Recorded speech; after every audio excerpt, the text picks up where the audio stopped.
और सीमा पति पत्नी थे। उनके जुड़वा बेटे सोनू और मोनू थे। दोनों जुड़वा थे, पर चेहरे बिल्कुल अलग थे। न सिर्फ चेहरे, विचार और आदतें भी अलग थीं। रविवार को मोहित जल्दी उठा। देखा सोनू भी जल्दी उठकर सोफे पर पड़ रहा था। सोनू बेटा, क्या बात है? इतनी सुबह पढ़ाई क्यों कर रहे हो? पापा, कल हिंदी टेस्ट है और 2 दिन में इंग्लिश प्रोजेक्ट देना है, इसलिए सुबह से पढ़ रहा हूं। तभी सीमा सोनू के लिए नाश्ता लाती है। देखो, सोनू जल्दी उठता, नहाता और पढ़ता है। और मोनू जल्दी उठा, पर दोस्तों के साथ बैडमिंटन खेलने चला गया। तभी मोनू आता है और मां से बात करता है। मां, जल्दी नाश्ता दो। बैडमिंटन खेलते खेलते भूख लग गई।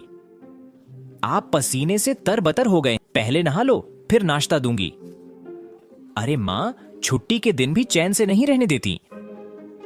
हफ्ते में एक ही छुट्टी मिलती है, उसमें भी सुबह नहलाकर पढ़ाई करवा देती हो। पढ़ाई के लिए पूरा दिन है मेरे, नहा भी लूंगा और पढ़ भी लूंगा।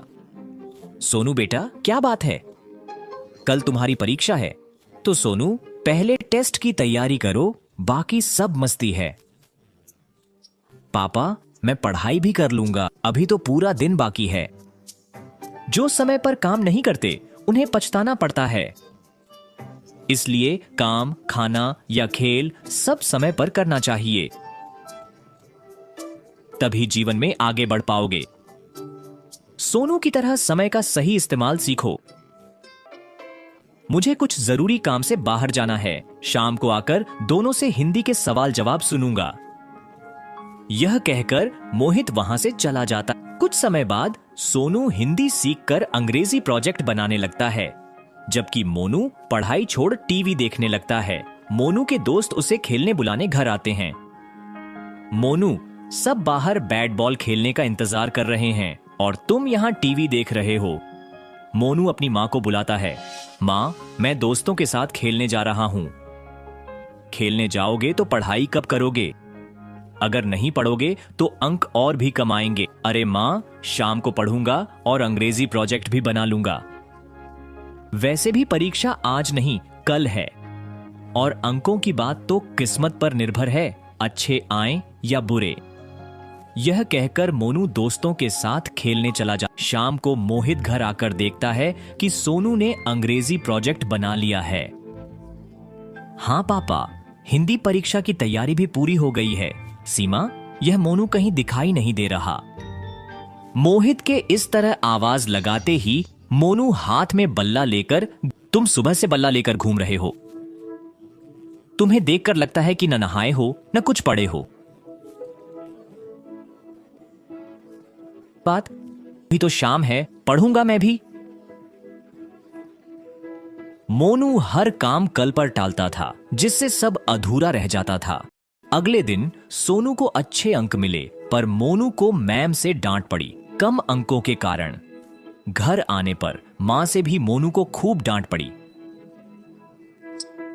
अरे मोनू, कुछ तो शर्म करो, तुम्हारा भाई तुम्हारी ही उम्र का है। वो समय पर सब करता है, तुम टालते रहते हो, इसीलिए पिछड़ जाते हो। शाम को मोहित घर आकर सोनू और मोनू दोनों के टेस्ट नंबर देखता है। मोनू, मुझे तुमसे यही उम्मीद थी। इतने बुरे नंबर, हिंदी और अंग्रेजी दोनों में फेल। क्या तुम कल या परसों तक प्रोजेक्ट पूरा कर लोगे? है ना? पापा, मुझे क्या करना चाहिए? मेरी किस्मत खराब हो रही है। मोहित मोनू को प्यार से समझाता है। बेटा, जो समय का सही उपयोग नहीं करता, काम टालता रहता है और सिर्फ किस्मत पर निर्भर रहता है, वो कभी तरक्की नहीं कर सकता। इसलिए हमें अपने समय का सही इस्तेमाल कर। तुम दोनों को छुट्टी मिली, पर सोनू ने समय का सही उपयोग किया और नतीजा। और किस्मत की बात करें तो हमें अपनी किस्मत तो समय का सदुपयोग करना सीखो और सबकी नजरों में ऊंचे रहो। बेटा, मुझे तुमसे बहुत उम्मीदें हैं। उम्मीद है तुम समझ गए होगे जो मैं तुम्हें सिखा। बेटा, इसलिए हमें अपने समय का सही इस्तेमाल। आप सही कह रहे हैं पापा, मैंने समझ लिया है जो आपने कहा। आज से मैं समय का पालन करूंगा ताकि